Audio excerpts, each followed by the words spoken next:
the New Testament says are all prophetic shadow pictures of good things to come. This is what I call Bible Prophecy 101. This is the basis of Bible prophecy and how God tells the future in the feast.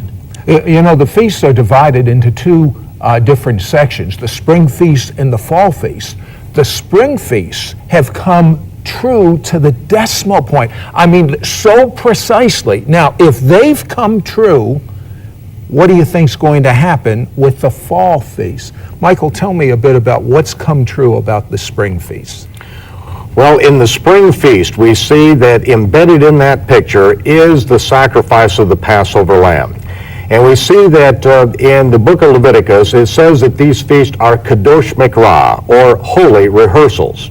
And when the temple was built, at Jerusalem, the temple is where all of these rehearsals took place. King David prepared for the temple, Solomon built it, and we see that in the Psalms that King David was the one that laid out the song service and also these individual rehearsals that were done for 1,000 years. Now, actually, what you're saying is in the Hebrew, the word means a rehearsal of, so it's like in a play, you rehearse and then you have the play. That's right, and we looked at each one of these feasts as being rehearsals of good things that happened in the past, and they truly were. Passover is a picture of our deliverance when we came out of Egypt. But until the Messiah came and fulfilled the spring feast to the very day, the very hour, the exact moment, and every detail in which we'd rehearsed them for 1,000 years at that point, until that was done, it could never be divulged that the spring feast were a shadow picture that the Messiah is coming as the Passover lamb to pay the atoning sin sacrifice for the world. Because he came the first time, and it was a covert mission the first time. Even 2 weeks before his crucifixion, he asked his disciples, and he said, who do men say that I am? And they came back with a litany of answers, and then he said, who do you say that I am? And Peter said, you are the Messiah. You are the Son of the living God. And the Lord said, you are blessed because flesh and blood hasn't shown it to you. But don't tell anyone. Even 2 weeks before the crucifixion, they were not to tell anyone because he said he must be delivered up at Jerusalem and that the Gentiles would kill him.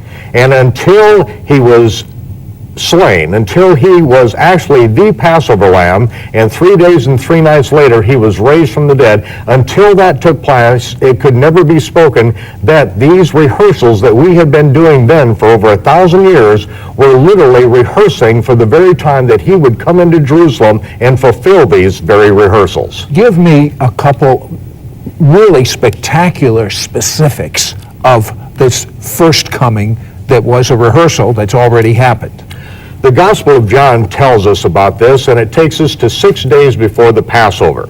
6 days before the Passover is when the high priest would leave the Temple Mount between two rows of priests who were going out to the north gate of the city of Jerusalem.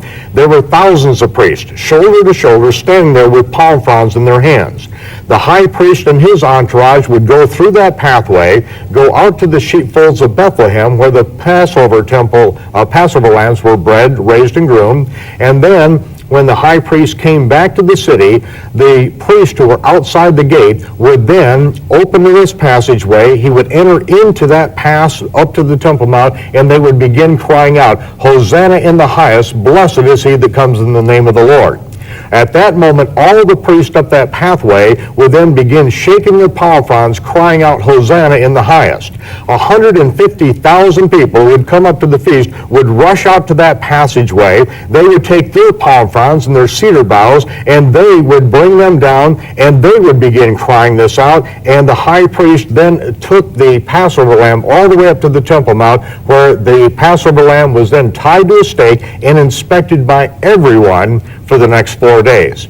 And the Gospel of John records this, and it's a beautiful picture, because 6 days before Passover, it said that the Messiah went out to his good friend Lazarus' home in Bethany, which is in the Mount Scopus area.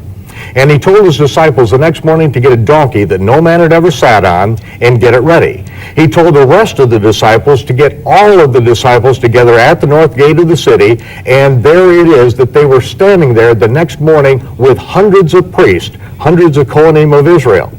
The high priest had already gone out to Bethlehem, was already bringing the Passover lamb back, but before he got to the gate, from the backside, from Bethany, that's when Yeshua came on the back of the donkey. His disciples opened up the passageway, and his disciples began crying out, "Hosanna in the highest, blessed is he that comes in the name of the Lord." Right then, thousands of priests lining that passageway all the way to the Temple Mount began waving their palm fronds and crying out, "Hosanna in the highest, blessed is he that comes in the name of the Lord." 150,000 people rushed out to that area, and they began crying it out.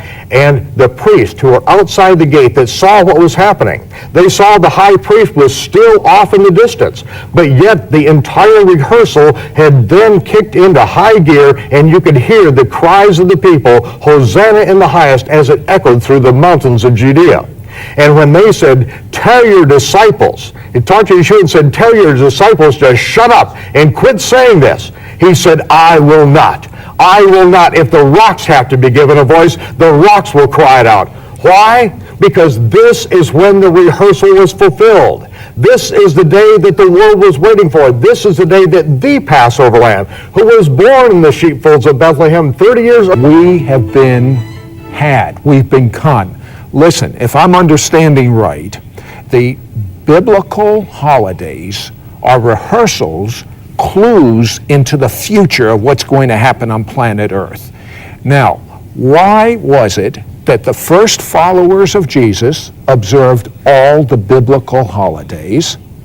Why is it during that millennium, when Jesus returns, we'll be observing the biblical festivals according to Scripture? Why did we stop in between? I mean, if these are clues into the future, why would we ever want to say, "I don't want to know those clues"? Well, Sid, the Emperor Constantine, the Roman emperor, was unable for several generations to defeat the followers of the Messiah. And so Constantine, the Roman emperor, devised a new plan in which he mixed Babylonian paganism and Roman sun god worship into what he called the new church-state religion, and that's when he brought in the worship of Easter. And Easter is the name of the bare-breasted fertility goddess who came down out of heaven in a giant egg, landing in the Euphrates River, burst out of the egg, and turned a bird into an egg-laying rabbit. Well, but wait a second. The church fathers would have never allowed something like that to happen. Why did they go along with it? Well, the church fathers had died about 300 years before this transpired.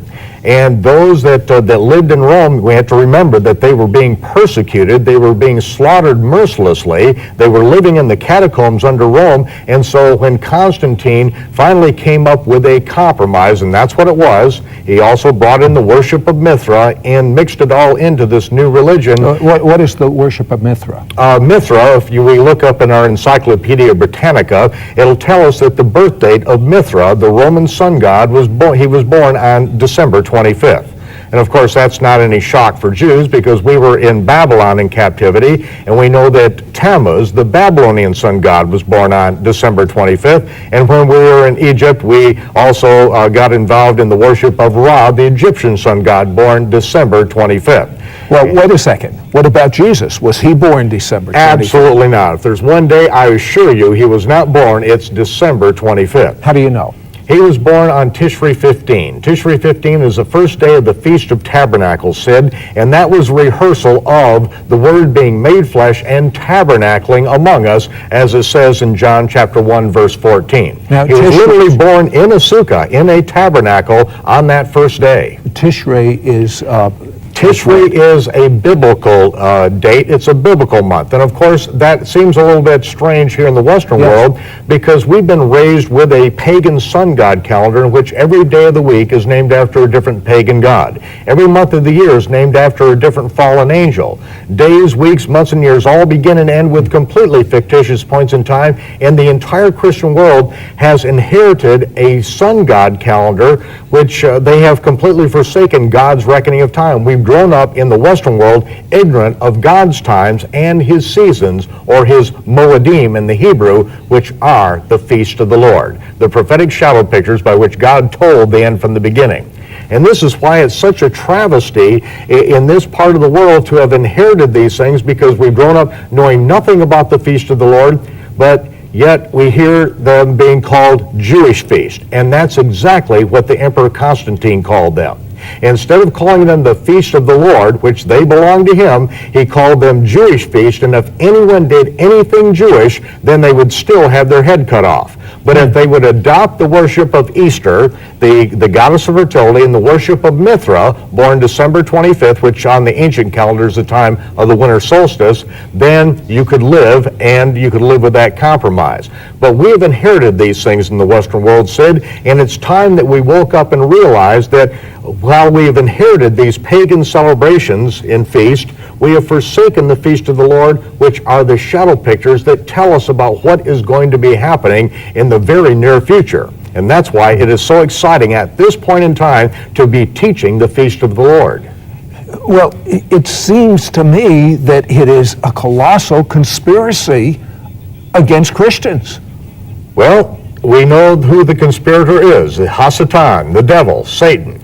And he is the one that wants to steal, he wants to kill, he wants to destroy us, and he wants to take us out of a close personal relationship with our Heavenly Father. And yet, all over the world, I'm finding, Rabbi Root, that Christians, not even consulting with one another, are coming to the conclusions of... We have had in our midst for nearly 3,000 years that show us the Messiah coming as the conquering, reigning king. And the book of Revelation is laid out to be an exact moment-by-moment fulfillment of these things. And so if we don't understand the fall feast, we can't understand the book of Revelation. And that's why we teach these things, Sid, because the book of Revelation talks about what happens in the day or the millennium of the Lord. And as Peter spoke of these things concerning the last days, he said, a day with the Lord is as 1,000 years, and 1,000 years is as a day. And we all realize that that the Messiah came in about the year 4000 from creation, and now it's about 2,000 years later that we are at about the year 6000. But I think it's very exciting, Sid, that last year on March 29th of the year 2001, that is when a large group of Ashkenazi and Sephardic rabbis gathered together at the Western Wall in Jerusalem, and twice that week declared that the time of Jacob's trouble has now begun. And what is Jacob's trouble? Well, this is very significant because it's a one-time event, and these are the years immediately preceding the coming of the Messiah. And it is talking about a time of great trial, of great tribulation, and we see in the Hebrew Scriptures that the day of the Lord does not start out with the lion laying down by the lamb. It starts out with blood and fire and pillars of smoke that go up into the stratosphere and darken out the sun, moon, and stars. It talks of a time of great trouble. And what we saw happen in America and has drawn now the U.S. into a war over in the Mideast, in which it looks like this is going to envelop Israel itself. What happened when those World Trade Centers came down was really no surprise to us, because we knew that we were going to see big things immediately begin to set in place that would then draw us all into a war over in the Mideast, and it looks like it's all being put in place even as we speak. Now, understanding the biblical festivals, what do you see happening next? The Day of Trumpets, Tishri 1, that is when we expect that there is going to be a full-scale invasion of Israel. But the great thing about this, Sid, is that on Yom Kippur, the most holy day of the year, that is the day that God will fight for Israel, and he will deliver Israel from their enemies. That is the day of the national redemption of Israel. Just as Passover is the picture of our personal redemption, Yom Kippur is the picture of the national redemption of Israel. And that is when we see at the culmination of this war is that the Almighty fights for Israel from heaven and delivers his people to where there will be no question that he is the Elohim, he is the God of Israel. And that is going to start to set in place the fulfillment of the feast when we come into the time of the Feast of Tabernacles in the fall. And we see that the Lord was born on the first day of the Feast of Tabernacles, Tishri 1 on the biblical calendar. And that was an intermediate fulfillment of that feast. But we've got another feast coming up, and its fulfillment will have us back up on the Temple Mount very soon and celebrating during that period of time. And the last great day, if we can jump all the way to the end of that feast, the last great day is the day of the Shiloh water oblation. And this is the day historically that the high priest would go down to the pool of Shiloh, which means the apostle, the sent one, and bring up a laver full of water from the pool of Shiloh, walk up onto the temple between these columns of priests, again waving their very dry palm fronds from their sukkahs during the Feast of Tabernacles. And when he got up on the Temple Mount, he would pour it across the altar, and it was at that very moment that Yeshua threw back his salute in the silence of that moment and cried out, "If any man thirst, let him come unto me and drink, and out of his belly will flow rivers of living water." And John adds, "This spake he of the Spirit which would afterward be given," because it was not yet given because he wasn't glorified. And what he was saying by that is that we know that the Holy Spirit was given on the day of Shavuot.